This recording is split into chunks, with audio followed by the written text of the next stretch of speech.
The Appalachian Trail unfurls across 2,190 miles of America's eastern spine, a sinuous path weaving through dense forests, mist-wreathed mountains, and shadowed hollows where sunlight fractures into fleeting shards and the air hums with the weight of forgotten centuries.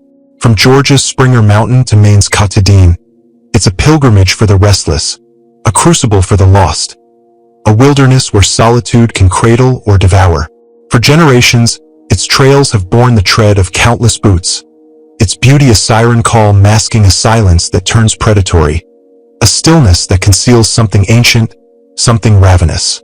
In the accounts that follow, 10 souls, Lennox Mayer, Caleb Wren, Everett Sloan, Carter Lyman, Elias Moreland, Ellis Harper, Nolan Everhart, Randall Weathers, Felix Wright, and Carter Delaney ventured into this expanse, each lured by the promise of escape, only to find themselves ensnared by a presence too tangible to dismiss, too elusive to name.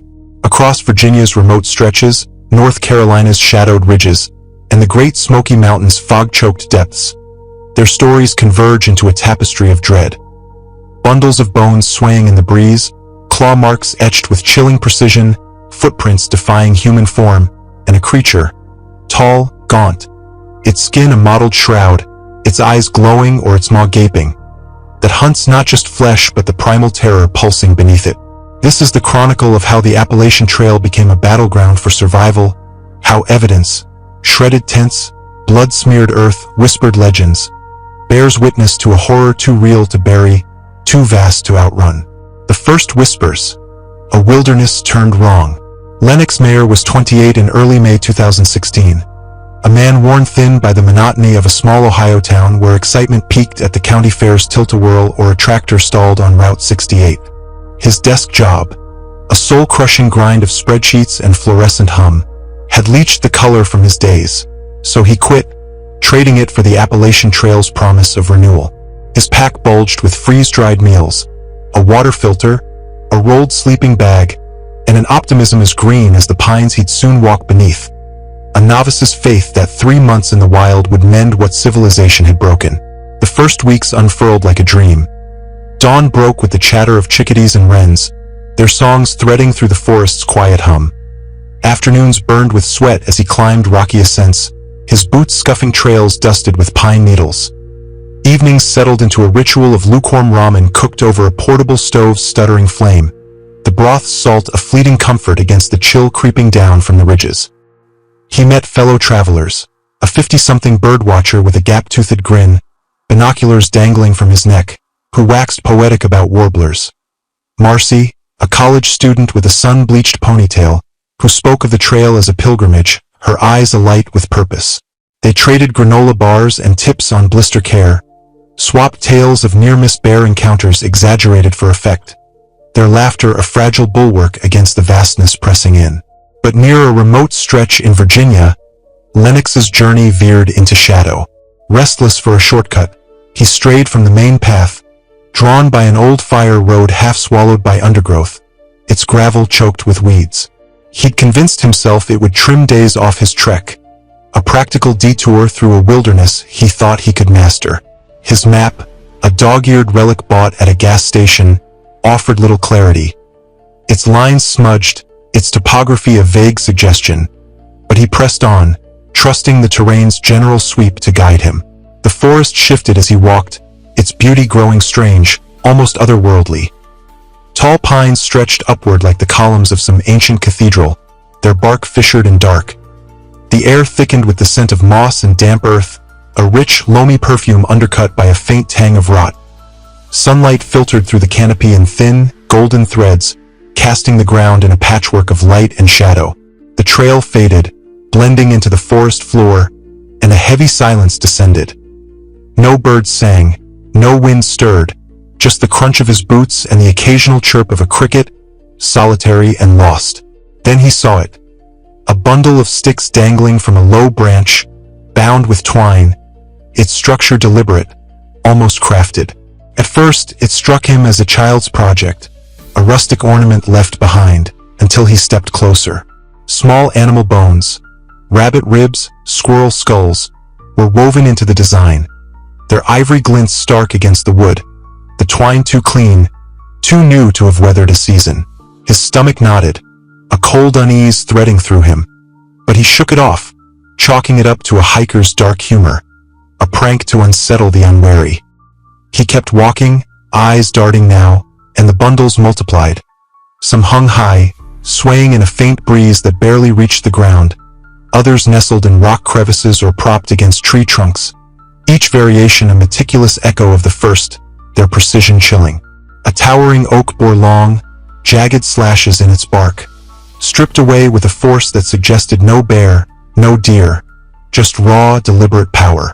The sunlight dimmed, the canopy swallowing the day, and Lennox decided to turn back, his shortcut a fool's errand. But retracing his steps proved futile. Every tree mirrored the last, the forest a labyrinth of green and brown, his map useless against a topography that mocked its lines. A snapping sound pierced the silence, sharp, deliberate. Not the random crack of a falling branch, but a calculated break, echoing from a cluster of trees ahead. He froze, breath catching, the sound too close, too purposeful. "Hello?" he called, his voice cracking, frail against the vastness. The wind whispered back, a mocking sigh through the pines, and nothing more. Panic clawed at him, a splinter in his chest, as he pulled his flashlight from his pack, its beam trembling in his grip. Footprints emerged in the soft dirt, bare, human-like, but grotesquely wrong. Toes elongated, splayed unnaturally, the stride uneven, as if the maker dragged a limb or bore a weight no man could carry. They trailed into the underbrush, a path he dared not follow. The snapping came again, nearer, insistent, and through the trees he glimpsed it. A figure, tall and gaunt, its pale, almost translucent skin stretched taut over a wiry frame, arms dangling too low, nearly to its knees, fingers tipped with claws that gleamed faintly in the dusk. Its head was misshapen, wide at the crown, tapering to a narrow jaw, sparse, stringy hair clinging to its scalp, its mouth a cavern of teeth suited for a predator, not a man. Lennox's breath turned ragged, his legs rooted as his mind screamed to flee. It moved quick, darting behind a tree, a flicker of motion too fluid, too wrong. He stumbled back, his boots snagging a root, nearly pitching him to the ground. And then he ran, pack thudding against his spine, branches clawing his face and arms, drawing thin lines of blood. Behind him, a rhythmic scraping rose. Not footsteps, but a dragging, relentless sound, like something hauling itself through the underbrush, gaining with every stride. The forest closed in, trees blurring into a tunnel of green, his lungs burning as he burst into a small clearing. A decrepit cabin loomed ahead, roof sagging, windows boarded, its logs weathered to a dull gray.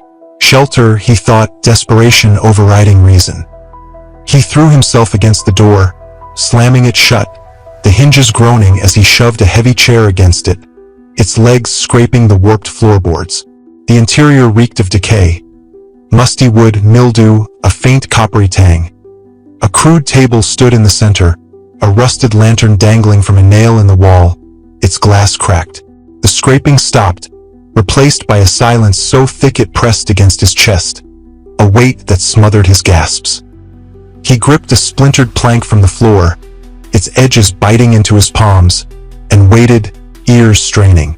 Minutes stretched, or hours, time dissolving in the dark, until the door shuddered, a heavy, deliberate impact testing its strength. He clutched the plank tighter, heart hammering. As it struck again, the chair creaking, the wood splintering where hinges met the frame. A window to his left shattered, glass raining inward, and an arm reached through, long, clawed fingers groping the air, searching. He swung wildly, the plank cracking against its limb, and it retreated with a guttural rasp, a sound that wasn't pain but irritation. The door gave way, hinges tearing free, and it entered, hunched, angular, its movements jerky yet horrifyingly deliberate, its chest heaving in a grotesque rhythm, savoring the chase. Lennox lashed out, striking its arm, its claws raking his forearm, deep gashes welling with blood. A desperate kick sent it staggering, and he bolted through the ruined door, the night an impenetrable wall of darkness. He ran until his legs buckled near a shallow creek, its waters cold against his hands as he splashed his face, the wound throbbing under a makeshift bandage torn from his shirt. Every shadow loomed, every rustle a threat, until dawn's gray light revealed the main trail. Hikers found him, bloodied, half-mad, babbling of bundles and a creature, and led him to safety, their skepticism plain. Weeks later, they retrieved his gear, finding the bundles he'd described and, nearby, human bones half buried under leaves, picked clean, their surfaces scored with tooth marks no animal could claim. Caleb Wren's 1997 trek between Hot Springs, North Carolina, and the Smoky Mountains mirrored this descent. Post-divorce, he sought solitude, his battered external frame packed squeaking with each step, a tent slung over his shoulder like a toddler's weight. The trail was quiet, bird calls, boot crunches, until Walter, a silver-bearded hiker, warned of a weird smell ahead, his eyes shadowed with unease. Caleb laughed it off, but the air soon turned heavy, metallic, a rot that stung his nostrils near an abandoned campsite. A tattered blue tarp draped over a lean-to, rusted pans scattered, and a man's carcass sprawled half in, half out, chest shredded, ribs gleaming amidst flies, face frozen in agony. Claw marks scarred the earth, wide, deep, bird-like yet massive, beyond any bear's reach. A low rumble, like earth shifting, sent him running, glimpsing a hunched figure with leathery, mottled skin, talons dragging across the ground, its elongated head flashing teeth like broken glass. Walter's body, throat torn, slumped against a tree hours later, confirmed the danger as Caleb fled, the forest's silence a shroud over his escape, the smell lingering in his lungs. The stalker's gaze, a predator's game. Everett Sloan, in 2007 near Harper's Ferry, West Virginia, traded a corporate desk for the trail's promise. His 6-month stint a patchwork of freedom and desperation. The morning fog clung to the trees, muting the world, the trail eerily empty. No hikers, just wind and dry leaves underfoot. A single shoe, laces tied, lay caked in mud, an oddity he dismissed as a trail jest until a body emerged. Mid-40s, flannel-clad, gashes tearing his torso, claws the clear culprit, not nature's chaos. The metallic stench of blood mixed with rot as Everett stumbled back, scanning the silent woods. A rustling to his left, not a squirrel too heavy, revealed a 7-foot figure. Gray skin mottled with darker patches, sinewy limbs ending in sharp claws, its canine-like skull drooling, clutching flannel scraps. Its mouth hung open, rows of jagged teeth glinting, a grotesque grin in the sunlight. He bolted, boots pounding the dirt, its pursuit a deliberate stalk, heavy footfalls and snapping branches closing in, not rushing but toying. Tripping over a root, he scraped his hands bloody, grabbing a fallen branch and swinging as it loomed closer, the thud of impact jarring his arms. It recoiled, head tilting, then resumed, slower, curious. Everett reached a ranger station, a squat shack of weathered logs. Slamming the door, bolting it as the creature paused in the clearing, staring with that awful grin before vanishing into the trees, leaving claw marks on the earth as its signature. Carter Lyman's 2017 hike in the Roan Highlands began with simple joys, sturdy boots, bitter coffee, until an abandoned campsite hinted at haste. A half-collapsed tent, supplies scattered, a lone boot abandoned. Claw marks on trees, wide, deliberate, too spaced for a bear. Preceded a body. Mid-30s, neck twisted unnaturally, stiff on the trail, pack still strapped on. A scraping sound, slow and rhythmic, heralded a lean creature. Mottled fur, raw muscle, insect-like gait. Dragging a woman's corpse, her head bouncing grotesquely against rocks. Carter froze, then fled, leaping into a ravine as it peered down, its wet, raspy exhalation amused, before retreating. A later camp with Greg and Ellie, armed with rifle and machete, ended in slaughter. Greg's chest torn open, Ellie slashed mid-scream. Carter's burning log drove it back, its irritation palpable, leaving blood and shredded gear as it melted into the night. Elias Moreland, in 2014 south of Damascus, Virginia, sought solitude after a breakup, his meticulous planning, maps, gear, undone by a weathered cabin 30 miles in. Its broken windows gaped like eyes, vines snaking up its walls, human bones piled inside, gouges marking the floor as if something heavy had dragged prey. At 2 a.m., heavy breathing and scratching besieged his tent, a fur-matted, sinewy beast with clawed hands looming in the flashlight's beam, its elongated head canine yet twisted. A burning stick held it at bay, embers sparking against its slick fur, and a cave offered refuge until Barrett Hensley, a grizzled hunter, fired a shot, scattering it. Barrett spoke of a territorial predator, its mark on the cabin a warning etched in blood and bone, his weathered face grim with reluctant belief. Ellis Harper's 2014 North Carolina trek turned grim with tufts of coarse fur and drag marks leading to a deer ribs exposed, dissected with surgical precision. A wet tearing sound preceded a massive gray-black creature, boar-like yet reptilian, its jagged maw tilting curiously in the firelight. At Anton and Sylvia's camp, it lunged, shredding Sylvia's tent, killing Anton with a chest slash, blood spraying in the dark. A burning log and Miles the Ranger's shotgun blasts drove it off, its shoulder bleeding, leaving tracks too wide, too deep, and a shredded tent as proof of its hunger. The Hollow's hunger, survival's cost. Nolan Everhart, in 2012 in the Great Smoky Mountains, aided Terry and Dana at a lean-to shelter, its logbook stuffed with faded entries. A faint scratching on the tin roof turned to heavy thumping, revealing a translucent skinned creature, legs bent backward, arms dangling like wet rope, its pulsing veins grotesque in the firelight. It tore Joel's chest, disemboweled Terry, its claw-yanking glistening innards free, and chased Nolan and Dana through the trees. A flare gun's burst blistered its chest, shrieking as it staggered back, granting them escape to a ranger station, the shelter left with blood smears and torn gear. Randall Weathers, in 1994 near North Carolina, ignored Lloyd and May's warning of strange noises. A broken limb, twisted, deliberate, preceded rhythmic footsteps circling his shelter, a 7-foot figure with crocodilian skin and gleaming teeth emerging. It attacked, tearing his pack, its jaws snapping inches from his face. A knife slash drew a wet snarl, and he fled, reaching a ranger station bloody but alive.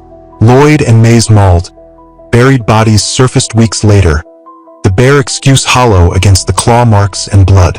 Felix Wright's 2007 Virginia hike with cousin Ian turned deadly after a deer's violent remains. Ribs torn, flesh missing. A gaunt, gray creature with a jagged maw crashed through their tent, its wet choking sound chilling as they ran. Ian turned with a knife, his screams fading as Felix stumbled on. Found incoherent by hikers, Ian's torn remains a week later defying the bear narrative. Carter Delaney, in 2011 near the Smokies with Tom, found splintered bones and a rotted lean-to with claw marks. A foul smell and crunching preceded a thin, featureless creature. Gaping maw, no eyes, dragging Tom away after slashing him, blood spraying. Carter's rock throw distracted it, his flight ending at a ranger station. Tom's scattered limbs the final, brutal proof. The evidence endures, a truth too vast. The Appalachian Trail harbors a stalker, hollow stalker, shrike, ravenous stalker, ridge stalker, raven mocker, skeetra, notch walker, pale stalker, asgil, raker. Its name's a litany of dread from Cherokee legends to modern whispers. Evidence piles like cairns. Bundles of bones, claw marks too precise, shredded tents, blood trails, tracks defying nature. Rangers scoff, bears, exhaustion. But the pattern persists. A tall, gaunt predator. Its intelligence a blade honed on fear, its hunger a hollow that consumes. Is it a relic of a lost age, a spirit cursed to roam, or a nightmare birthed in the trail's depths? Reader, would you lace your boots and face this hollow, trusting your wits against its claws, or does the first whisper of silence turn you back? Could you stare into its maw and hold your ground, or leave its hunger to the shadows? The forbidden excavation unearths this terror, daring you to tread where the trail still stalks.